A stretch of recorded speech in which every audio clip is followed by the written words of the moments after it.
Va bene, grazie a tutti e benvenuti, ormai siete qui da stamattina quasi tutti, qualcuno è arrivato adesso. Grazie di essere qui a questo evento di Fa 400 per la comunità IBM italiana. Quindi noi ci teniamo a comunicare questo messaggio. La comunità IBM italiana c'è, qui si vede, siamo 350 persone di più, quindi è un sacco di gente, è bello vederli tutti qua. Abbiamo fatto una parte di formazione, quindi una parte di learning con delle sessioni formative, secondo me assolutamente interessante, ma anche una parte importante di networking, quindi la teca, il fatto di essere qua tutti insieme ci permette di conoscere e di trovare, di condividere un sacco di esperienze. Quindi grazie di essere qui anche quest'anno con noi. Io non vorrei portare via tanto tempo perché abbiamo ancora un sacco di cose da fare, quindi c'è un intervento qui in plenaria fra Alison e quindi più che dirvi grazie di essere qui non so cosa dire, quindi la taglio veramente corta e chiamerei con me sul palco subito per partire con la vera plenaria Marco Utili, direttore della divisione hardware IBM Italia. Grazie Marco di essere qui con me.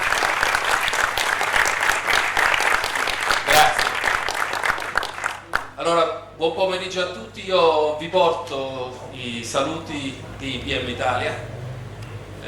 Noi siamo molto contenti di questa iniziativa e delle tante iniziative che quasi direi quotidianamente gli amici di FAC 400 portano avanti.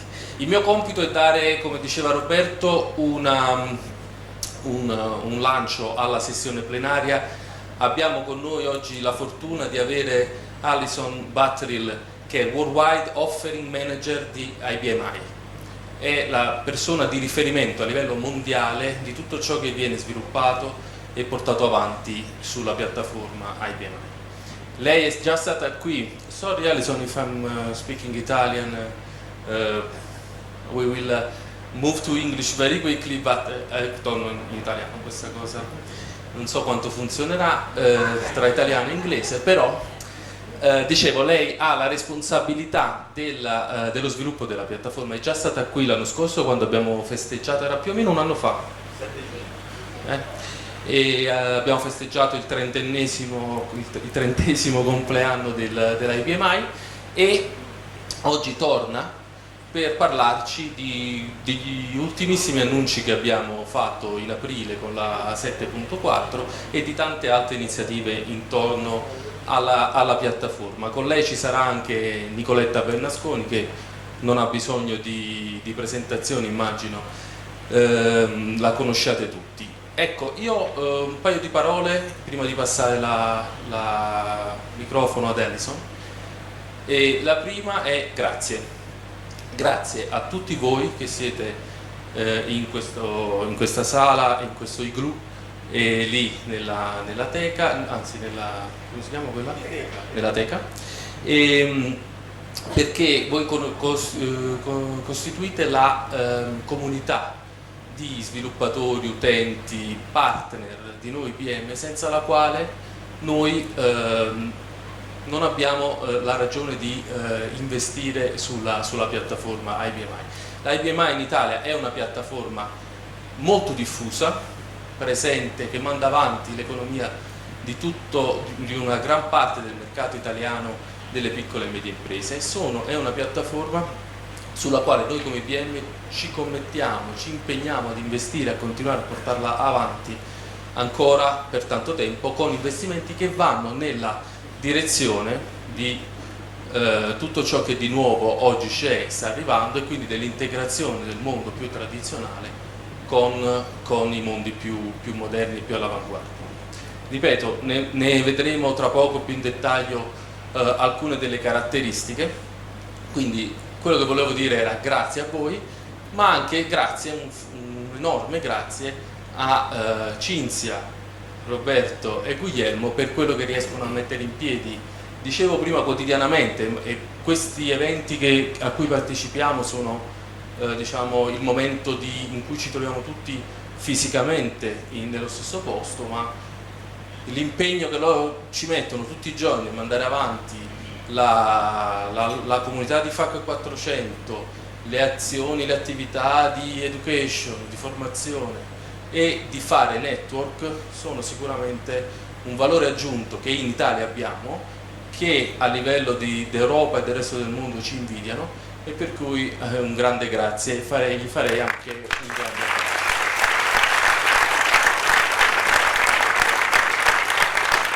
Allora, dicevo adesso approfondiamo questo che è lo scenario nuovo e lo scenario più recente della IBM, gli ultimi annunci.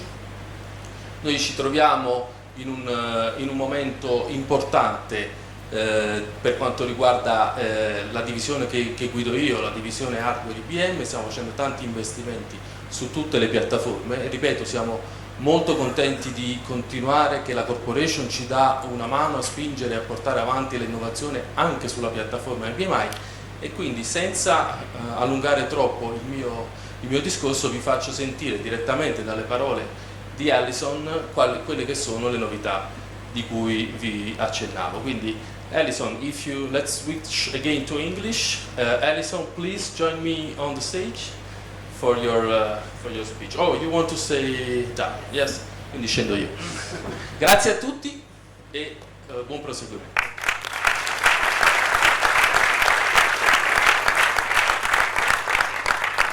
Grazie. That's all the Italian I know.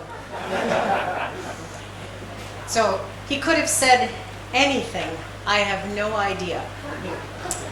I want to thank Roberto and his company and team as well, because this is a wonderful event and I'm so excited to come back. I was here last year, for those of you who are also here. Yes? All right, just checking. So this year we had some pretty exciting news and I'm very excited to share that with you. 7.4. All of you have been to our website, you've read every piece of documentation already. Of course, I knew that. Of course you have, of course. So, I thought what I'd start with, though, is a little bit of information about our business. I get asked those questions all the time, including by our executive team in Cognitive Systems. You know, I have one of those jobs that's very interesting.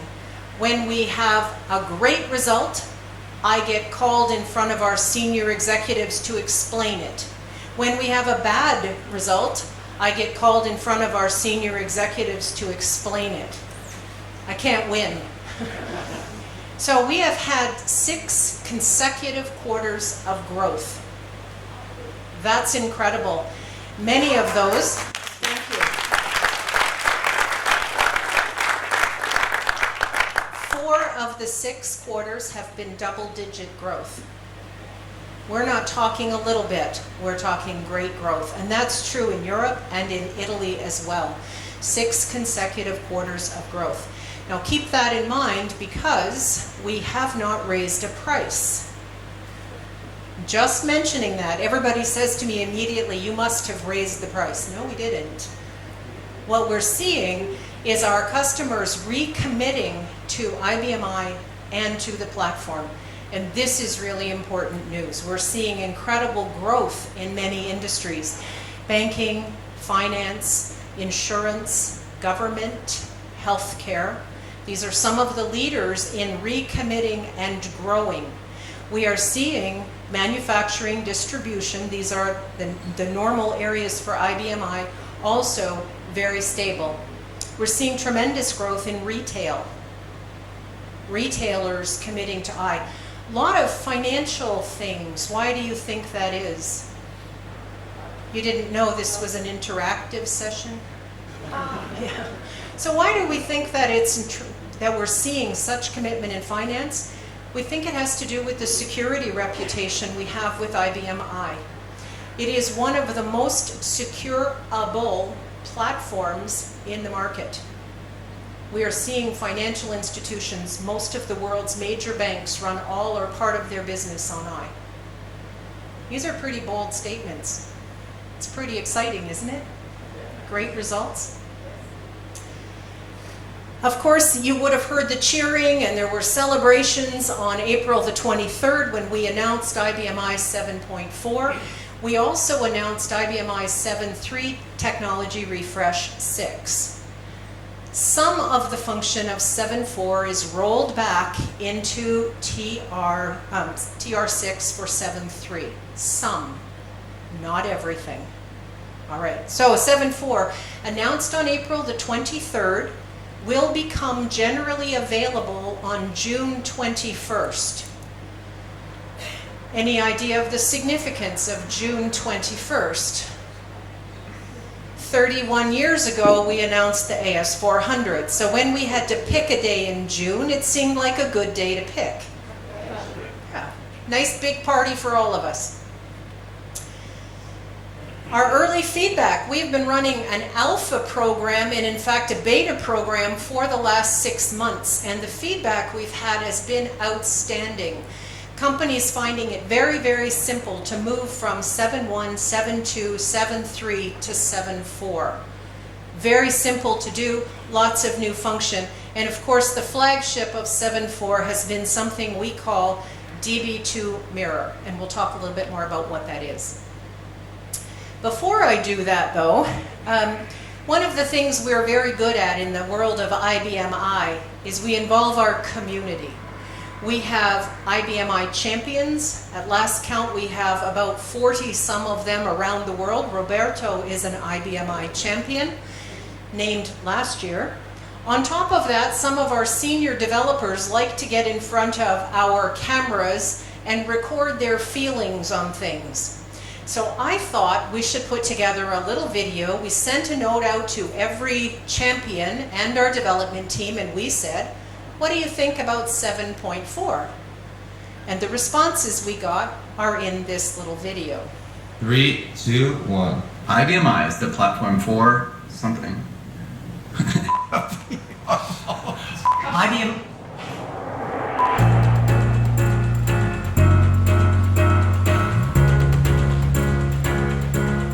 Over the last 30 years, IBM I has reinvented itself on many occasions to allow our customers to stay with the latest technologies that are available in the industry. We give clients the necessary tools to advance from where they are to where they need to be. The most exciting feature coming in 7.4 is DB2 Mirror. Just imagine, we may run DB2 in active configuration simultaneously on 2 physical servers. The enhancement to the authority collection feature, this takes the guesswork out of security, and we can be assured of securing that file without breaking our applications. Continuously providing open source solutions, which keeps the platform up to date and relevant, and helps me offer new solutions for my clients. It will bring a lot of new developers, a lot of new young people to the platform. You see that the user community is very powerful and that IBM actually listens. IBM helps systems innovate by listening to the community. We have advisory councils, we have users groups, we have partners to listen. Listen to what our clients have to say so we can use that as to adjust and improve our plan.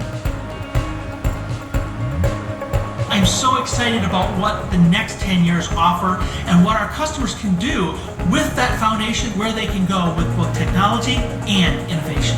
Anything that anybody's talking about in the industry today, we can do on IBM I, and we'll keep investing in the kind of integrated technology that will help them do it well into the future. IBM I is my platform. It's my platform. It's my platform. My platform. For innovation. It's amazing.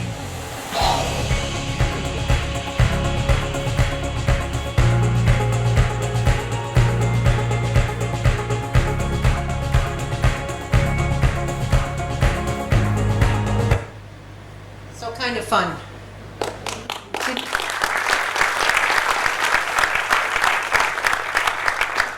When we first showed this video, our senior developers were in the room, and it's them that's at the front with all the outtakes, all the things where they made errors. My favorite is, it's the IBM I is a platform for something. However, I just thought it was fun to share. This is a reflection of what our community is feeling as they have been out testing 7.4. So let's start on and talk a little bit about this. IBM I 7.4 announced this year. That's the big circle in the middle. When I started this job, 6.1 was in the middle. a number of years ago. And as you've seen, everything continues to move along, and we're now talking again about what we're doing into the future. So we'll talk about 7.4, but for our development team, we're 11 days away from making it generally available. We're just putting the final little bows on the top of the package for you. We are done with 7.4. We're already looking for what's coming next. So we're looking out into the future. Our internal goal as we develop new code is approximately every 3 years. I'm sure that the word approximately in Italian, don't forget to translate. I don't want someone holding me to 3 years. Approximately 3 years. Sometimes we do it in 2.5, sometimes we do it in 3.5 or 4. It will just depend on what we put into the next release. We're also looking at what we're going to put in beyond that. So we are looking at the release beyond iNext. We're looking at iNext plus 1. So if you use basic arithmetic, you know that after this year, if our internal goal is 3 years, you can sort of guess what we're thinking, and then approximately 3 years beyond that. That's how we're planning already. If you have input for that and you want to tell us about what you think needs to be in the release, this is an excellent time to do it as we're planning for what will be delivered. All of you are familiar with the RFE process, Request for Future Enhancement. You can go on to the IBM website for RFEs. You can read everybody else's suggestions. You can vote for them. And we'll use that information when we develop our plan. Now, I will say not every RFE is accepted. No matter the fact it had 10,000 votes, giving you IBM I for nothing was not accepted. We are not giving away software for free. I'm just letting you know that. But many, many other functional and feature enhancements we do accept into the next releases. So please go and make suggestions if you have something. We use lots of input from the marketplace, and some of you may have participated in the Help Systems Survey. They've been doing this every year for the last 4 years, and this is the results for this year. And the reason I'm talking about this is the top 4 bars have remained the same for 4 years. What are the things that keep all of our IBM I clients up at night? Security, number 1. Number 2, availability, keeping the system available. Number 3, modernizing, and number 4 is skills. These are the 4 things that we focus on, and in fact what you'll see in 7.4 is it's a major focus for 7.4 as well. We'll continue to focus on those until you start shifting the bars around with how you answer. So our strategy. For 10 years, our strategy, and by the way, I work with Steve Will, who is our chief architect. You saw him in the video. He was the gentleman that had the sweatshirt on that said Luther. It's where his daughter goes to school. So Steve Will and I work very closely at developing our strategic goals. We have retained this same strategy for almost 10 years, but we tweak, just change slightly, the bullets that are underneath. Number 1, solutions. As you know, AS400, the AS stood for Application System. It had lots and lots of business applications, and we retain those companies today. So we are continuing to look at all of the technologies that support business applications. In fact, just a couple of weeks ago, we had a face-to-face meeting with many of our ISVs. The ISV Council meeting was held in Anaheim ahead of the North American Common User Group. And we had an opportunity to get their feedback on how to do things and what to do differently. Talking with our ISVs, these are people who develop software, write code. We think that's very good input for what developers in general require. So we're spending a lot of time with those people looking at how to do things like integrate artificial intelligence, How do we drive the Internet of Things and gather data from the Internet of Things into IBM I applications? These are key things for our ISVs and for developers. Number 2 up there is open platform. When the AS400 was first announced, a couple of years later, I'm sure you might have read some of the Gartner reports, and they all said this is a closed platform, it's proprietary, no one else knows about it. We've been changing that, especially over the last 10 years. We moved PHP to IBM I, first open source language. Did you know it's been over 10 years it's been on the box? All of you use it every day? Of course, that's the answer I want to hear. So, PHP, open source. In the last couple of years, we've continued to move many, many more open source environments to I. We have over 300 downloadable packages designed by our development team, but also from some of the industry participants, and you can download them and use them on IBM I. These are industry standard open source. What's that done? It means we've attracted a lot of young people to our platform. Platform are people that have learned Python, Perl, Ruby, that have learned Node.js in school. This is industry standard open source, so they can come to an IBM I shop and be immediately productive. The other way we've opened is we've opened up the interaction between IBM, it's getting rather bright in here, isn't it? Everybody put on your sunglasses. We're at the beach.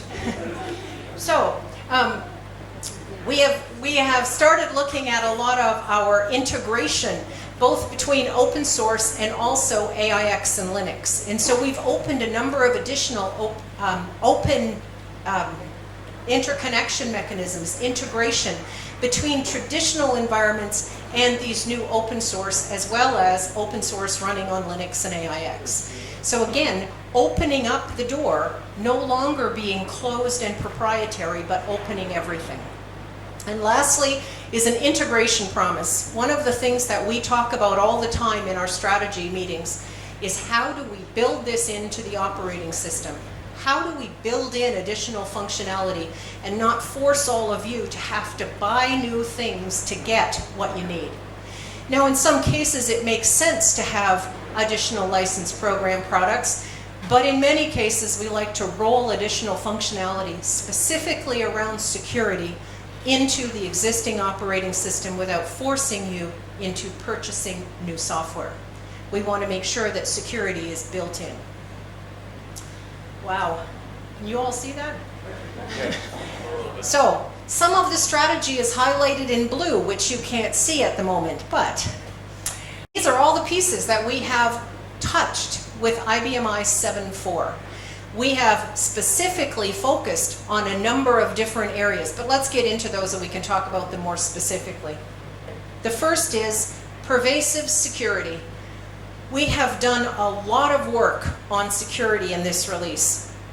I think for everybody, the onset of Spectre meltdown last year kind of caused everybody some concern about how secure their systems were.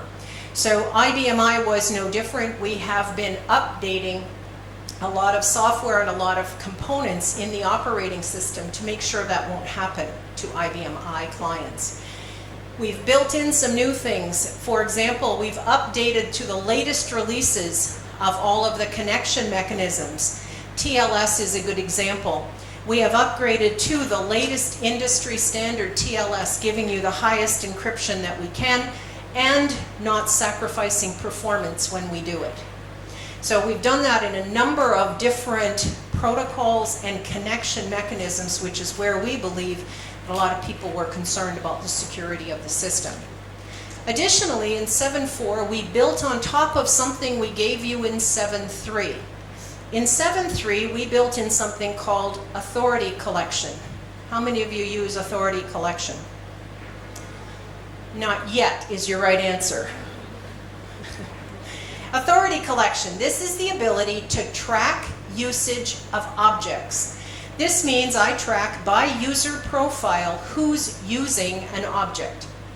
And I can do that specifically by profile and say, Nicoletta signed onto the system. She had security officer authority, and she was accessing master files. She didn't need to have security officer authority. All she needed was user authority. And so authority collection lets you identify those places where your security schema is too great for what people actually need. And it allows you to scale that back so that you can contain what Nicoletta is allowed to do. Really good for security. In 7.4, we enhanced that and now almost provided a different view of it. So instead of user by user, we can now track object by object. So you can say over the customer master file, who used it, what authority did they have, and what did they need. So you have two ways of making sure that your security schema, your security rules, match the way users actually use the system. So we've built security in, those are all components that are built in at 7.4. You get those when you move to 7.4. So huge improvements in security. We've also done some other additional things in security. For example, the DST and SST profiles. You used to have to change them yourself, but they were not subject to the same system rules as everything else. You can now give your DST, SST users the same password requirements, 27 rules, that you have for every other user on the system. It must have uppercase, lowercase, special characters. You have 27 different rules that you can apply just the way you could for a regular user profile. Is this good? Yes. All right. I'm feeling warm. If anybody feels you need to take your jacket off, don't worry. We won't take names. I don't mind. Just be comfortable. Wow. The next thing is application development. Wow. A lot of different enhancements in application development. Let me walk you through a few of them. So in traditional application development, we've made a couple of additional commands that we've enhanced in RPG. In native RPG, we've given you a few additional parameters and we've enhanced some commands. If you're familiar with RPG, you will know that in TR5 for 7.3, we had already significantly enhanced the RPG language. We added in about 7 or 8 new sets of parameters and operations. We also have added into COBOL for the first time in a long time. There are 8 new additional functionalities that we've rolled into the COBOL language. COBOL is a little more restrictive for us than RPG. In the outside world, inside IBM, our IBMI team owns RPG. We do whatever we want with it.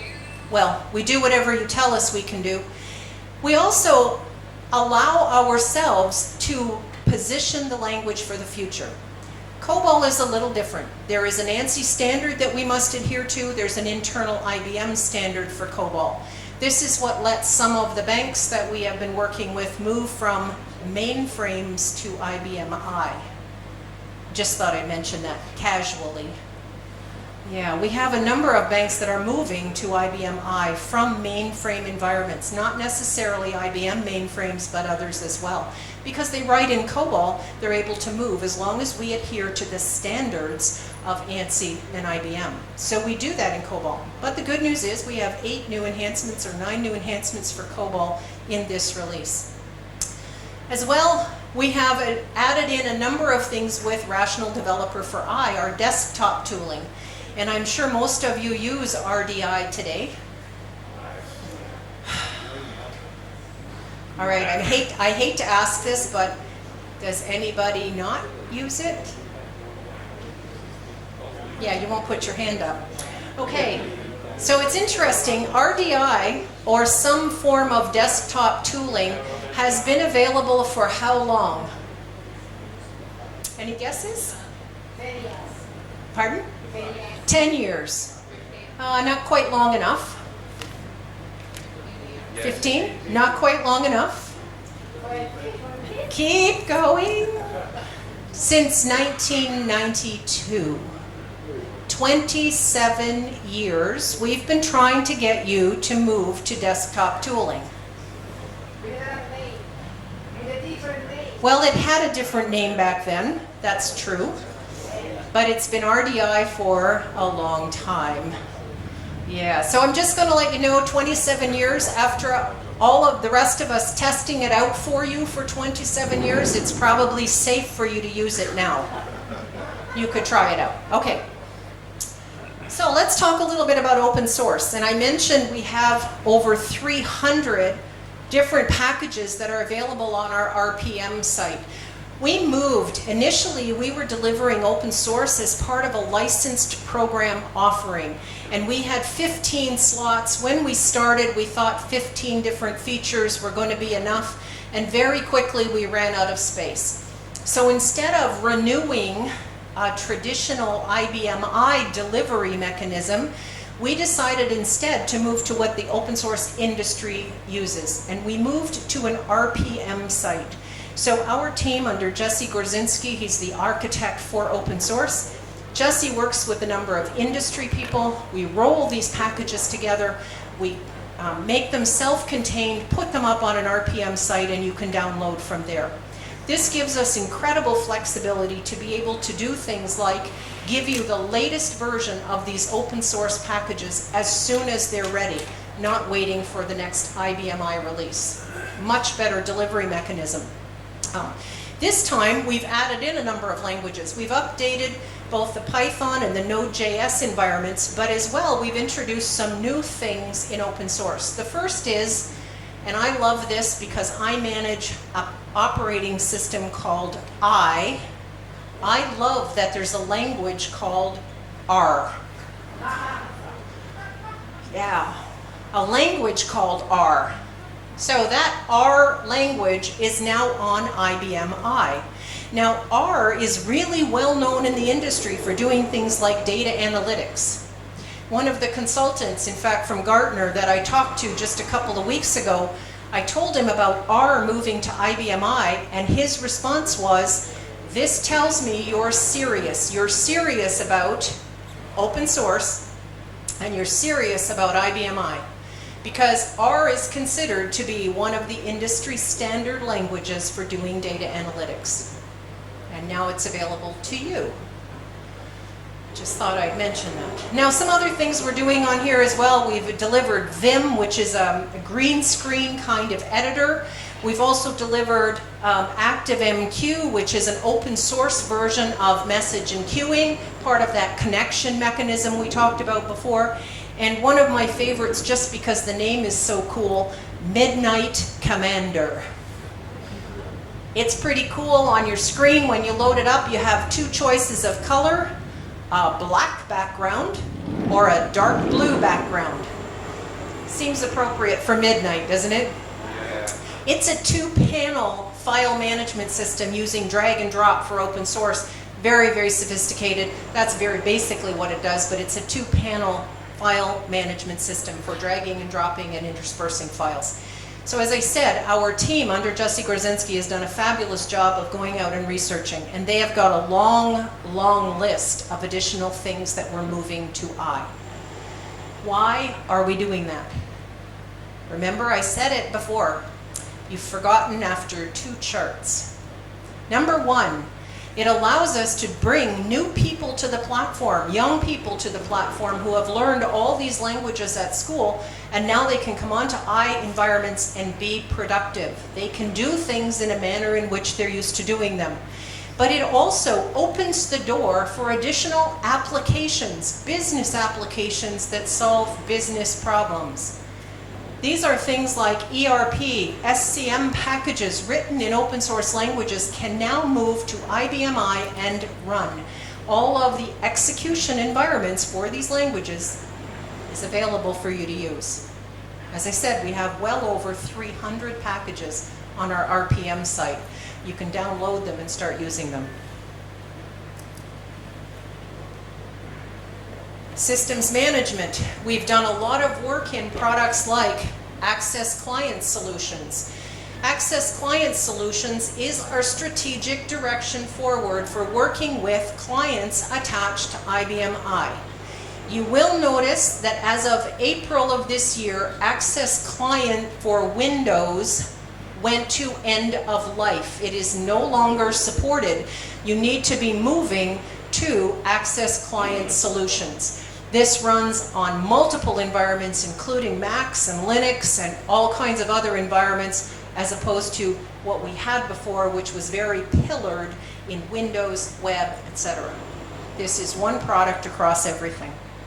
Now, Access Client Solutions, we made a number of enhancements to Access Client Solutions, including support for a number of the run SQL scripts commands that were missing from before. Additionally, we've made a lot of things more intuitive, so you can jump from window to window. By the way, all the enhancements to Access Client Solutions are available at TR6 for 7.3 as well. It is not release dependent, but don't go back earlier than 7.3.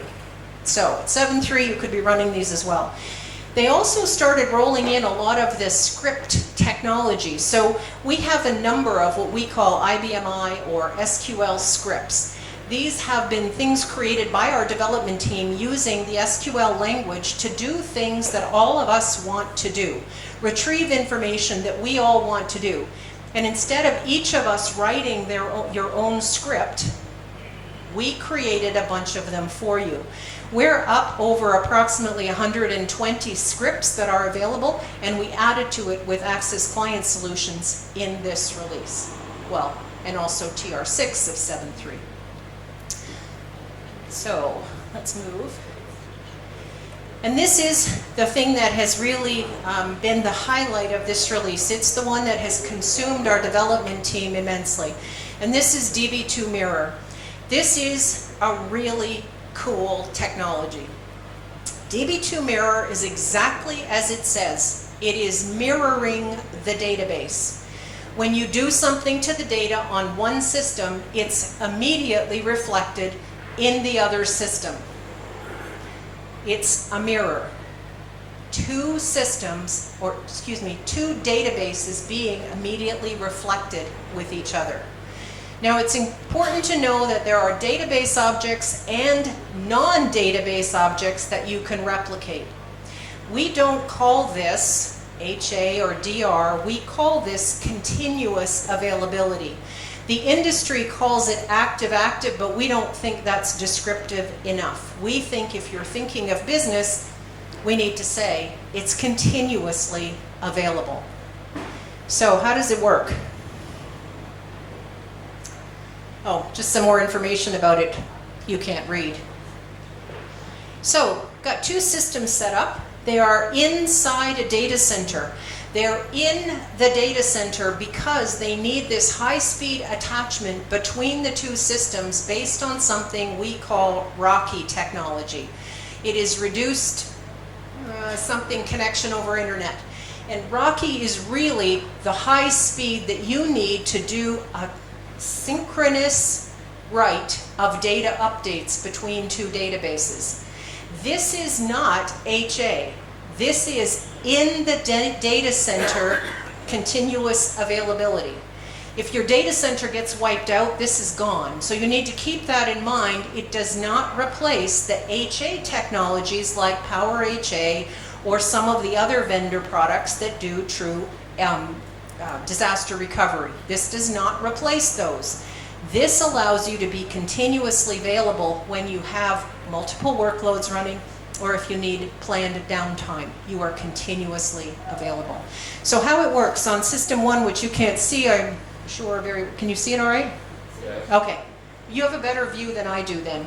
So system one, when we do something against the database, when we write Fred and we give him an age of 24, it is written to both systems at the same time. The operation does not continue on until Fred is successfully written to both databases.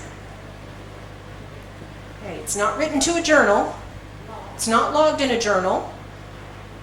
It is written to both databases synchronously. Now you understand the reason for this high-speed adapter that we have that we call RoCE. And you need RoCE for every partition that you are connecting with. Okay. It doesn't replace, and I have two here, it doesn't replace the kind of replication you do based on journals. It doesn't replace Power HA where it's storage to storage replication.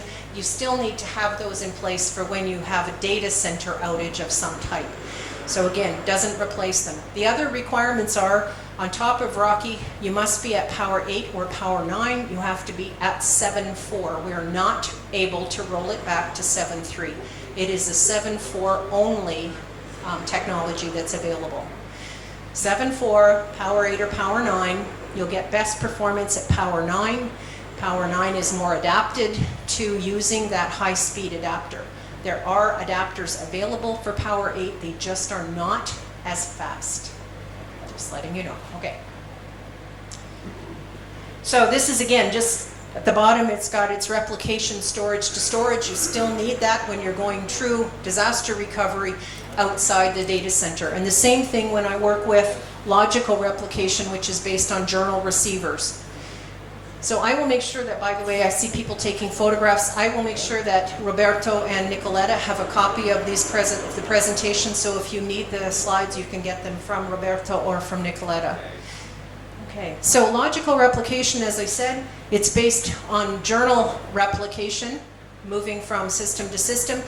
This is still required to be truly resilient. Okay. So that was 7.4 in a nutshell. In the announcement letter alone, we had well over 30 pages of content. So if you need a lot more detail, you can get it from a number of different places. You can get it from the announcement letter itself. You can get it from Developer Works. We published everything immediately. And in 11 days, you'll be able to get it for yourself and try it out. And if you're having any problem with it, contact Nicoletta. So I want to quickly talk about the roadmap, and this goes in conjunction with the roadmap we showed at the beginning. You remember what our internal goals are, so let's have a quick look at my roadmap. The roadmap, let's use 7.1 as an example. So 7.1 was announced in April of 2010. It stayed under normal life, normal support and service until April of 2018. And then we announced a 3-year extension. So some of you may have 7.1 today under a 3-year extension. In total, 8+3 from birth till death, if you will. Birth of the release until it completely goes away. Let's work with 10 years just as a framework because it works easier for me doing arithmetic at the front of the room. So let's say just announced IBM I 7.4. IBM I 7.4 was announced this year, 2019, 10 years from birth to life, to end of life. That will take you out to 2029. Now let's look at, I've already told you we're working on the next release, target around 3 years. So add 3 years to today's date and add 10 years beyond that. We're already looking at the architecture of iNext+1, which is another 3 years beyond and well out into the future. I only talk about this because there are not many roadmaps for an operating system from IBM or other platforms that will publish in the public domain our roadmap and our plans. This means it's a promise from us to you that we will continue to do exactly as we have laid out in our charts. If we don't, you can come back to IBM with a legal complaint. Our promise was not fulfilled. This is important to know as you plan for your business. We have releases that are planned well out past 2030 for being supported. We're not going away. Absolutely not.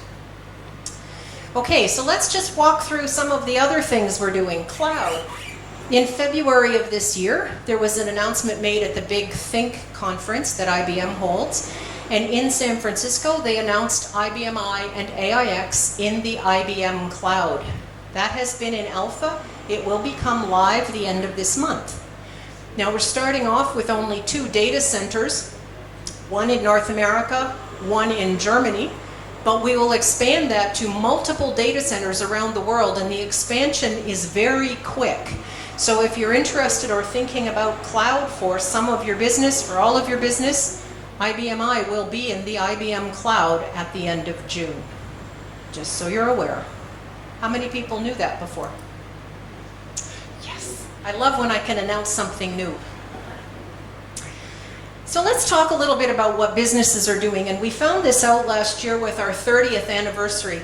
And I was describing to Nicoletta earlier today, last year was one of the busiest years for me and my team ever.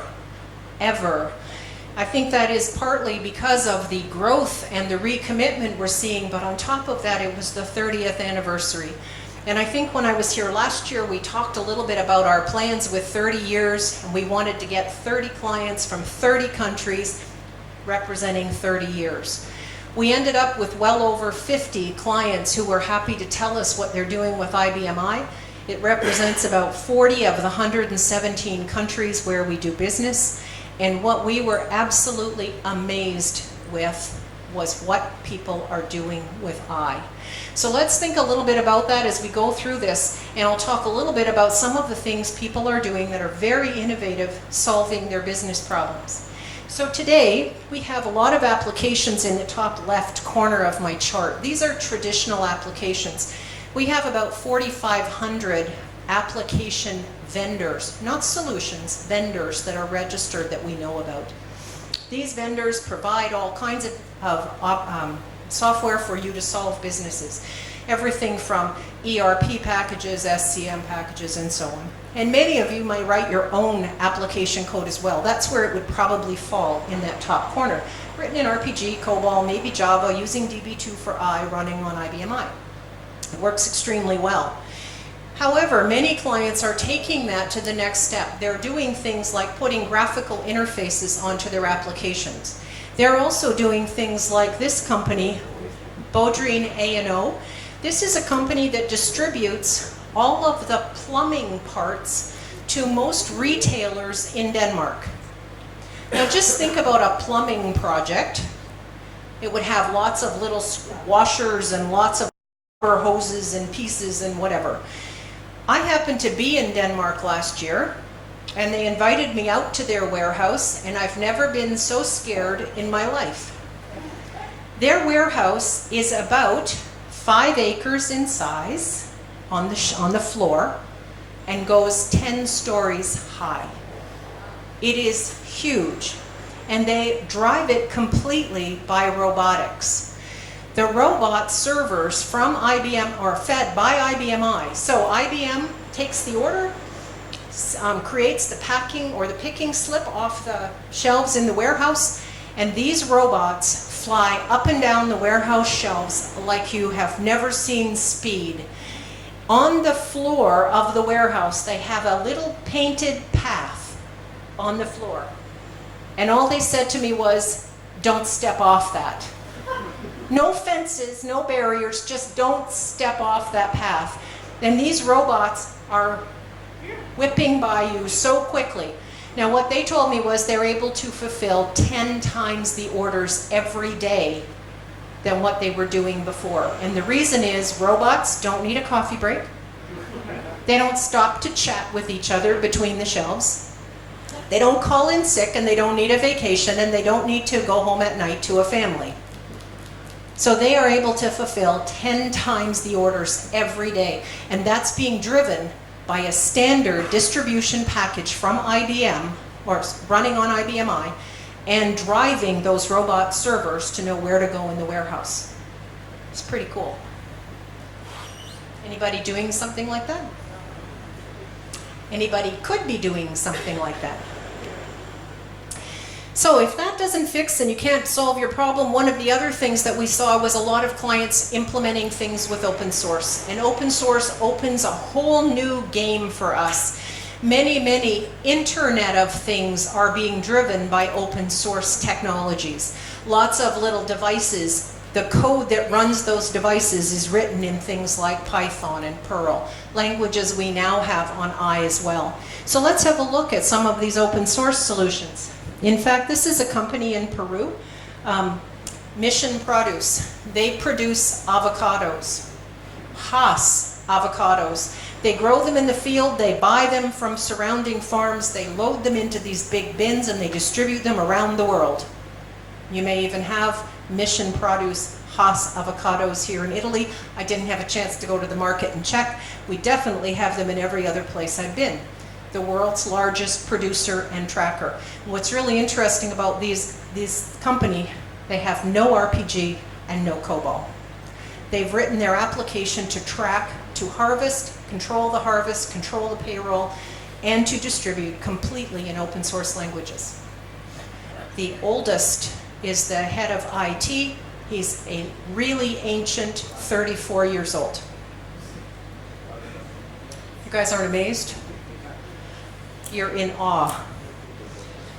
If you can't solve the problem doing one of those things, you might be able to solve the problem with some kind of a solution from Linux or from from Linux or AIX.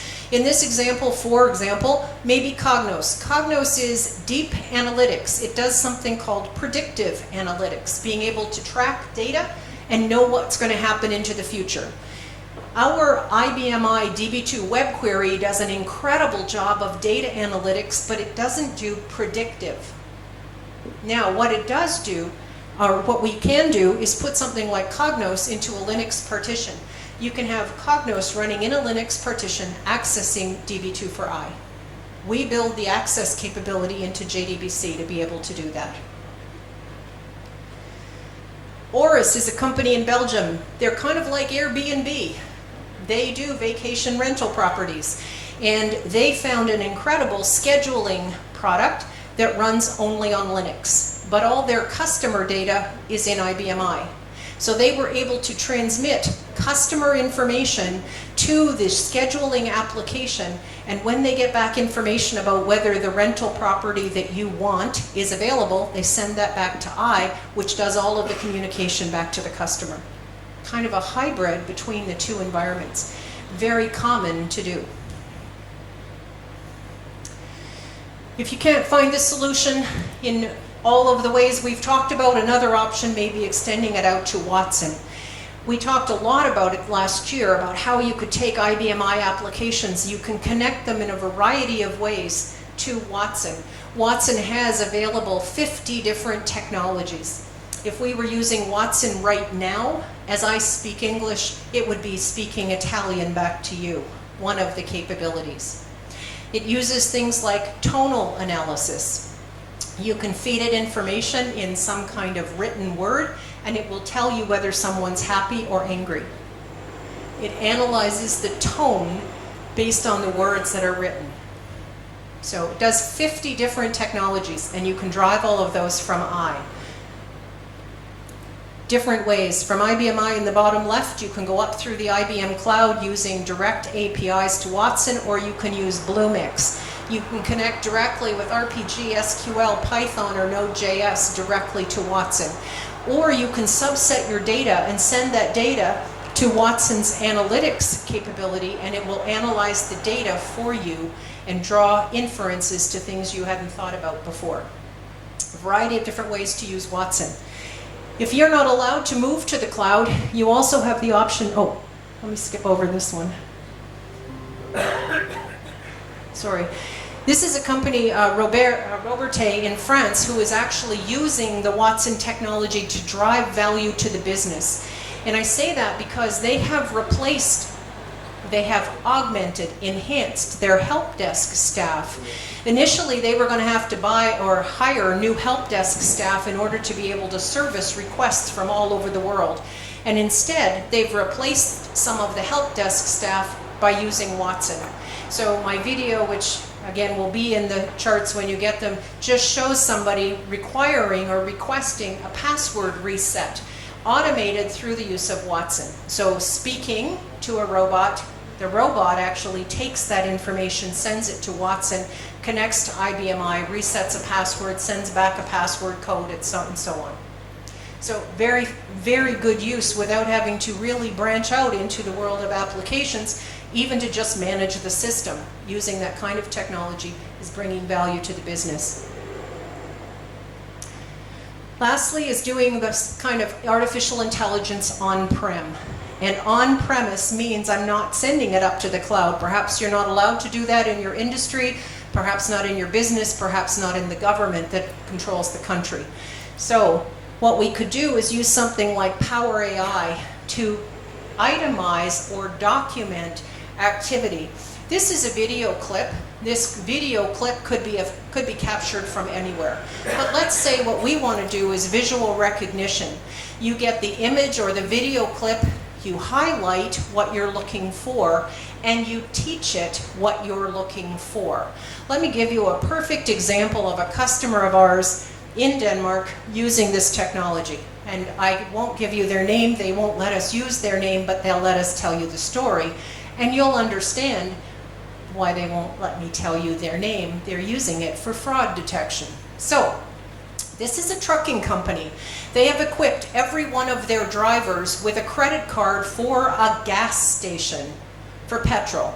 So, the truck pulls into the petrol station, uses the credit card, never sees the money, the driver never has to pay, goes back to corporate headquarters. Was working really well until all of a sudden the charges for petrol started to go higher and higher. And they couldn't figure out exactly what was causing the problem. So they worked with the gas company. They installed cameras in every gas station. The cameras keep a video track of who drives in and who connects with the credit card. So now the driver drives in, puts the credit card into the machine, and takes the hose and fills up the truck. What that video image records is that's allowable activity. It's going into an approved container.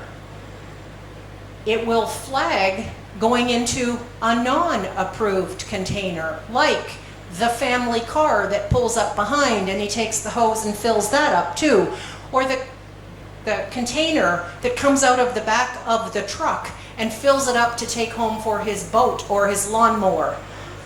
Yeah, they were able to detect non-truck behavior. Now they were able to send that or digitize that image and send it back to IBM I, which was tracking the credit card information.